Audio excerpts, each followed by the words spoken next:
Ele suafa man malo Yesu Keriso, le pule ao me uma.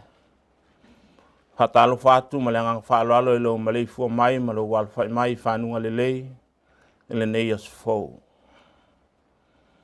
Yo pa ia fa malo mo pa ia fa lang nu mo malu fa le kalesia. O maya se yo tatu tapo ia tu ile tua. Wa mo ele tafa wata ona o alangatu. Wa o fa mo la wa fiong. E fa fonga mai lo leo e tu sa malo walo fa. O tausi au fe au a toa mau tu la fono. Wa o yo luma ho wala umalawa. Lele ie ye so swani mai lo au ya tau. A wa o filifili au fe au. Tatu talo mo le angang pa ia. Le anga yelo mato fatau waa le mamalu ma le silisili ese la ua fia o le atua o le ola fou o le malosi ma le aso fou. Le ola mato muai talo fio mai o yangang pa ia lo mato so san sile taito luina i mato papatiso ina me fam maluina le nei tapo inga ni ia fam mana ina. E mātou whaiele nei tāpua inga I le awa ma le mi ngāo te tau ai. E tau o manuia ai e whi au mga luenga tau amata o le nei asufo. Nei e iu mea uma mātou te whaia I le whaasilisilina o lo lava vi inga. E le suafa mamalu o Yesu Keriso o mātou talo atu ai. Amen. O le whaitawina o le tuspa ia. O le tus fitfilia nei tai au fou. Sai ma le whaasinonga le tus whaita waso. Mo mai le ruta ilo nom ta upo e tolu. Mai le whianga inga tuai. Ruta ilo nom ta upo e tolu. O te whaitaua mai le whai upo e ono. Whangata mai le whai upo e sfumane walu. Ruta ilo nom ta upo e tolu. Whaitau mai le whai upo e ono. Whangata mai le whai unga le neim ta upo. Whaafonga maia, nisi nei o awhianga pa ia alo tātou wali. O nā alui fo lea o ia I le mea sa ai saito. O whaia ia e tūsama mea wana whai mai ai, ne tinao lan tane ia te ia. O ai po asa mainu, ua fia lo na loto. O nā alua e lea o ia e ta oto I tafo ar whaaputu ngā kārite. O nā alu le mule o ia, ua susua le mea na ufiufi ai o na mai. Ua ta oto ai. Ua ole I tū la e pō mao. Ua fefe le tangata. Ua li liu. Whauta. O le whawhine o lo ta oto I o na mai. O na whai mai lea o ia. O ai e oe. Ua tali atu I ai. O a ua ruta lau au na whine. Wha afu mai ia lau pito ofu I lau au na whine. A wā o ia te oe le tausitama. O whai mai o ia, na ua whine. Ia whamanu ia leli ia te oe. Ua whasirisili lau alofa e muli nei I le na mua. Ina ua e le alu e muli atu I tau le lea. Po se mativa po se mau oa. Le nei, na ua whawhine, a ua te whewhe. O mea uma ua e whai mai ai. Au te whaia lava mo oe. A wāua I loa e le ai uma o lo unuu o le whine a mio le lei lava oe. O le nei, e mone o ia te au le tausitama, pe tai o le tasitangata o le ainga. E mua o ia te au. No fope ia oe le nei pō. A o le tai au. A whai o ia ma tausitama ua le lei. Nā tausitama ia o ia. A le mawhai o ia o na tausitama ia te oe. O te tausitama ia te oe. O loo soi fua le li. Nā ta oto ia oe se ia au. O na ta oto ai lea o ia I ona vai. Wa oe le au. O na tu lai lea o ia. A o le fei loa I tangata. Wa whai atu po asa. A wane I loa e se tasi. Wa sau te fine le mea sa ai saito. ua whai mai o ia. Tala mai ia lau pulpulu. Ma fola mai. Ua fola ia. Ona fua mai lea ia o fua o karite e ono. Ua tu ilunga ia te ia. Ona alu ai lea o ia i lea ai. Ona alu atu lea o ia i le tina o lantani. Ua whai mai o ia. La uta mai. O ai e oe. Ua ta watu e ia te ia i mea umana whaia e le tangata ia te ia. Ua whai atu foi o ia. O fua nei e ono o karite. Wana fua ai mai ia te au. A wā ua whai mai. Aua le alu fua i le tina o lautani. Ona whai mai lea o ia. La uta mai. No fo ia. Se ia i loa se mea e tupu ai. Wae le mapu le tangata. Se ia whaai u lava le mea i le so. Ia whamanuia mai le tua le tātou whaitau. Ma whaalongolongo i ana whionga paia. Ia tu mau ia te ia lo na lava vi inga. Nei te ia o. Le whaavavau lava. Amen. O le launga le suafa mamalu o le tua le tamā. Le tua le alo. Ma le tua le ngangsa. O le matua le launga. Le tusi sa tātou whaitauina. A te fia whaongaina le whai upo iwa ma te wahenga le whai upo se fulu. E whai matua e whapea. O na whai mai lea o ia, o ai e ohe. Ua tali atu ia. O a ua ruta lau au omna whine. Wha afu mai ia lau pito ofu i lau au auna whine. A wā o ia te oe le taustama. O whai mai o ia. Lau wafine ia whaamanuia le li ia te oe. Au tua mafu whaunga nei tai au tu sai ma le whaasinonga le tu whaita waso. O le talo sanga lo to tele a ruta. Ruth Potts Proposal. O le tusele nei a ruta. O se fōla sanga na tu sia ma whamauina. E le tusitala i taimi o le mativa ma le onge.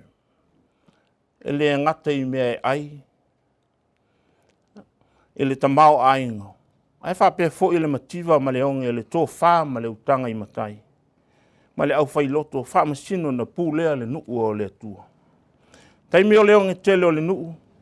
Taimi whai mai na mativa ai le tō whā ma le whau tautanga ali i ma whai pūle. O le nuu whapea le au os taulanga o le tāpu ingo. O ta mai tai wha le tua matausi. Na whamawina i tala whasorpito i Israel. Na lātu whafoe ma whaatonu wholau whai ma le taita inga o a inga. Le tāpua inga atoa ma le nuu o Israel. O te pora leo wai whamasino atoa ma le tele o tina tautaua i lewa i taimi. I tala whasorpito le nuu o le tua. E o fo i le tina e pāo hana. Le ana musu le whale o le tua. Le lavana o te ngia e eli leo staulanga. Ona o le o nai le awa malosi. Malu moe ma malu loi tono le malu o le tua. Man tua le amatanga foi lea o le whanau mai o le wai perfecta le tua. E ingoa ia Samuel. Samuel foi leo staulanga mulimbuli le wasenga o whaamsino o staulanga. Ai o le wai perfecta foi lea i tonu o Israel. O ia foi lea na whauina le wai tupo Israel o Saulo. Ma le tupu longolongo a o Tavita. Le ana to ala whanau ta mai le tine o Moapi ruta mo poasa. I le ainga o le toe ina Emeleka o le saiuta. Mai o le tala ia ruta le tamaita i Moapi. O le tala tātou te iloa ai le whao ngā hina e lea tua o tāma vale vale. O nofo tane toe tangata o nu ese. E whanau mai Yesu le whai matupo le langi a toa ma le langi. E ala ia Yesu ke riso. O le winga lea o le autu mawhawhanga o le nei tai au. O le talo sanga lo tele ruta. Ai o te toe fia wha winga ina. O le fola sanga ma tau tia ruta. Uwa aiwa mai tau wina. Wa tu musu leo whai ngā luenga po asa. I le winga tau sa fia ma le a mio whata mali i o le nei fine Moapi. I lona vata puia ma le vale lei ma isi fine o Utah. Ai meise le au manga o whea ngai mga luenga i le whaato anga poasa. O whailoa i ma poasa. Wailoa e poasa le a mio whata usala ruta. Mai ese lo na lofa i ai. Ai ruta fo i wa ia langona ina le pai mai o le anga le lei. Ma le lata mai o poasa ia te ia Naomi. Ai maise le tausinga ma le faa o loa ina o la a inga I mea umalama. Ina ua fo I mai mo api ma le motiva. Ma le ai o se mea. O le tala ia Naomi. O se tala lau I loa le tauto e faa mtala ina. Na alu I mo api o tumu ato toa. Ai fo I mai ua motiva ma sai. Le ai se toa lua. Le ai se whanau ua lango mau I mo api. Fai mailan tala. Au le toe whaingoa ina au ia Naomi. Ai whaingoa ia mara. A wawa o ona mea ua whaia. Le ona le malosi umalama ia tia. O toe fo I maruta. O le avaa o lantan. O lantama o maalona. O ruta ua tali ilona whaasinonga. O ruta ua tia ilona whaasinonga. Tia ilona tapua inga. O tia ilona anga nuu malana ngana I pele ia te ia. Ai ua alu ono le alofa le neiti nā matua. Ua ia mautino. E whano I le ala mao. Pea le alu o ia e o whaatasi manau. O le alofa. E le ngata I upu malangutu. Ai o le alofa u whaatino. O le alofa ia ola I nisi. Ia manuia I nisi. E le ngata ia Naomi. Au nisi le lumanai.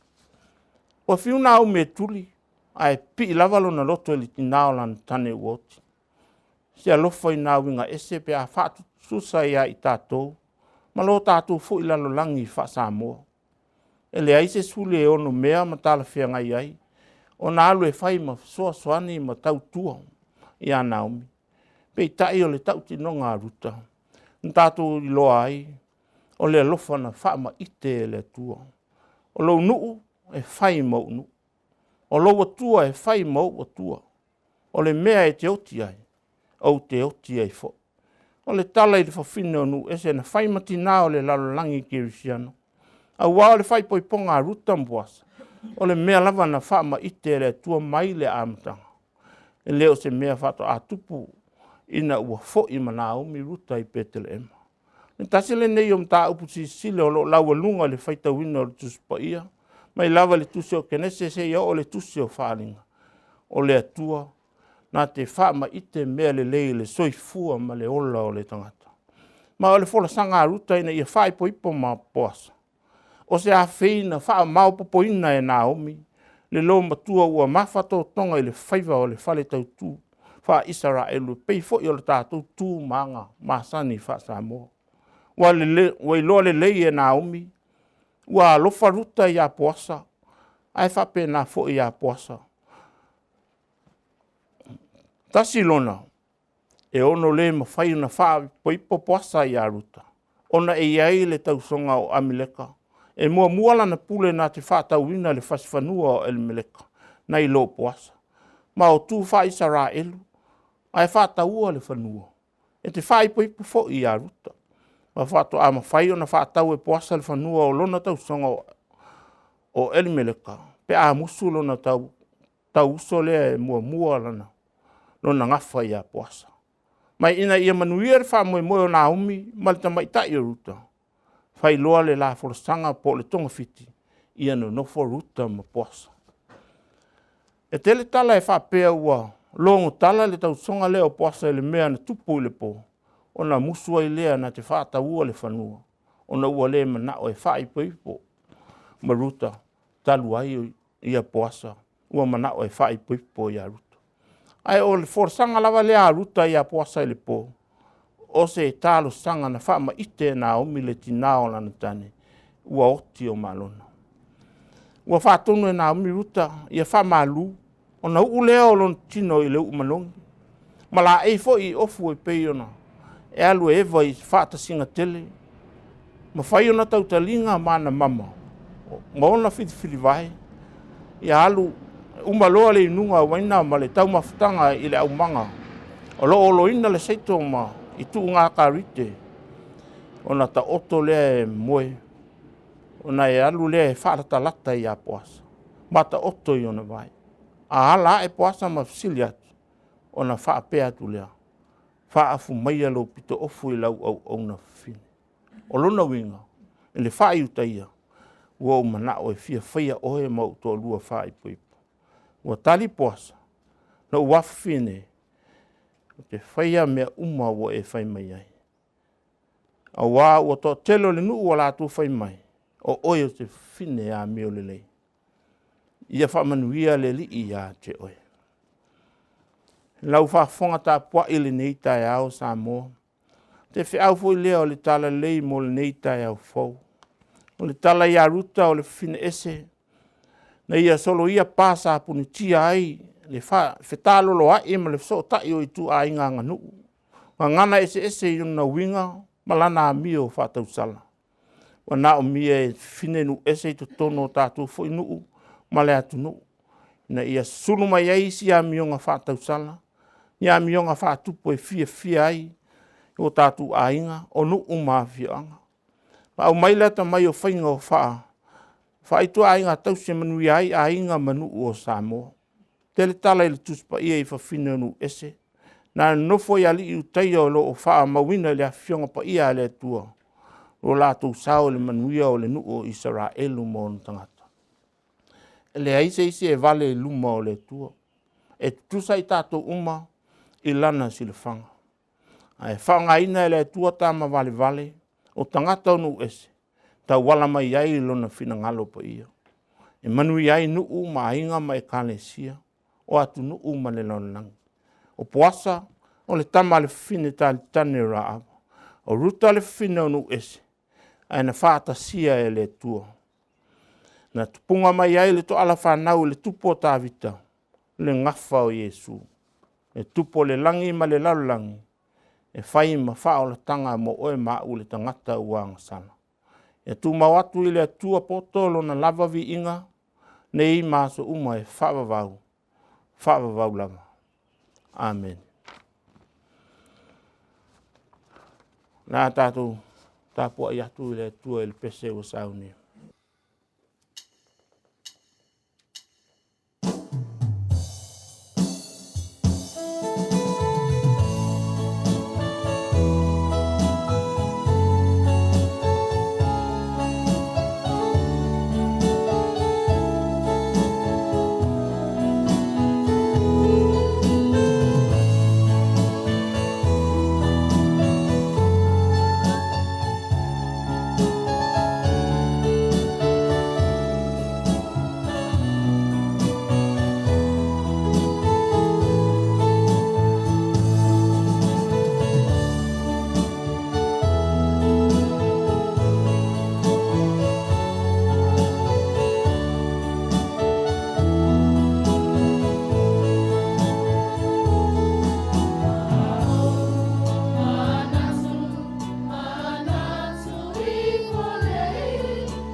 Tātou tātsanga o le talo le whaftai, tātou senga ma moli atu nisi o tātou mana o le tua.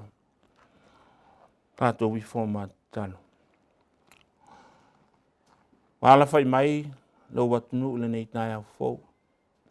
Le o le fau ma le malus fau wa e au maia.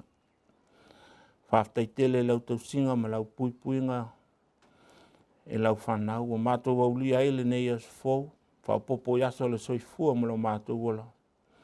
Wafe au mga aluanga wa tofi ma walau inai mātou. Mātou whaftai tele i lau fio. Lau te mau ainga le poto ma le ata mai. O e whaanga wa ai le tangata e tāpena ina ai i au mga aluanga tau amata. O le nei as fau. O mātou whaftai fau i lau fio. Mātou whalongolongo i au fionga pa ia. O e whetalai mai mo i mātou. Tō whasia ele tau o whaleanganga. Whata mau inga nai mātou i le whatutua. Tā pena i nai lo mātou wola whatau wa i au au mga ngā luenga. Ele ngāta i tupulo mātou whatutua. Au mga luenga i sile on tupulo mātou whatutua i au upo e tau longolongo mai. Mātou whaftai tele ta mā. lau whaalutanga e ala i lau alupelo Iesu Keriso na ofo atoto ina mai lona soifua. Ia whaamangalo ina ai mātou le whanau ang sala. So e watu ei mātou le mātanga māwhana malau whio. Mātou talo le li e. Mātou lava os whanau o le foto le anga māsei. Mātou te anga sala pēlu mō lau whio. E lava se tasi i mātou e tonu i lau. Aua e silfia i mātou o le whanau o le foto le anga māsei. Mātou te talo. Whamangalo i mātou. Tau sawina i mātou le toto le tamai māmoe. Ta whifo le sātou. Whamamama, whamangalo i nei mātou umatai tō tasi. I mātou i nei o mātou langona le salamo whamaone. Mātou tali ai o Iesu Keriso e whai mali i ma whaola i le soifua mo lo mātou wala au nei so se asa mo so se taimi le ie. Mātou talo le ie. Nei aso yon whiau mga luenga tau amata. Nei so mātou malosi, le so mātou mawhai. Mātou te whaalangolango le mafuta mai o lau nganga e teito o ina i mātou. Whaatonu whalau, whaasino i mea mātou te whaia ina i umea mātou te whaia. Aivi ia i lau whio. Whamanuia mai lau whio ia i mātou umale nei aso i ona fuafuanga mo na lau singa. Mua aumuli au lau whio i oi mea mātou te whaia. Lo whangia le whanau, le ala usuatu ia o onga. Ia leo ina pui lo lātou wola.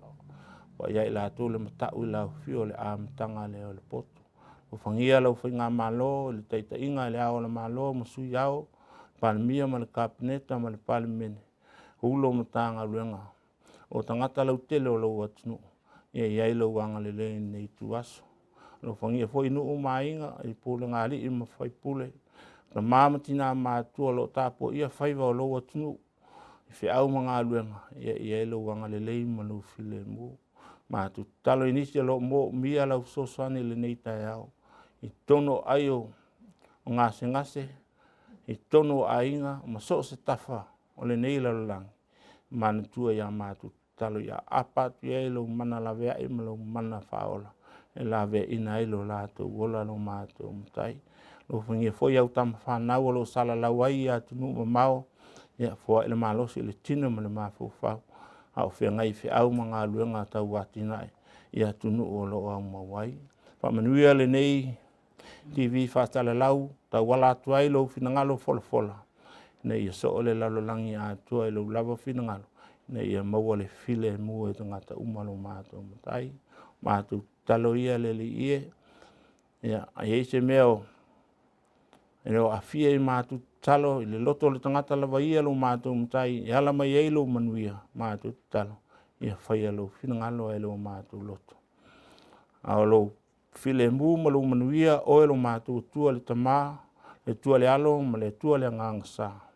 E lunga ia i mātou malava malau whanau i le lalangi ato. Nei māso uma e o le whaavavau, whaavavau lava.